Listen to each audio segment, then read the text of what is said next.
Good morning বন্ধুরা। তো সকাল সকাল আজকে মঙ্গলবার, আজকে হনুমান ঠাকুরের পূজা টুজা কইরা তারপরে এখন আর কি চাটা খেয়ে নিলাম। আর খেটে আজকের লেগে প্রস্তুতি হইলাম যে যাই হোক, এখন আবার কাজ শুরু। তো আবার আসছে হোলিতে একটা প্রোগ্রাম হওয়ার কথা ছিল, এখন জানি না কি হবে।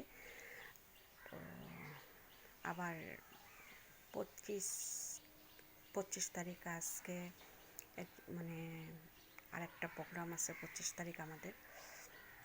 হ্যাঁ, টুকটাক প্রোগ্রাম এখন চলতেই থাকবে। তো যাই হোক বন্ধুরা, রাখি, পরের ভিডিও আবার চলে আসবো।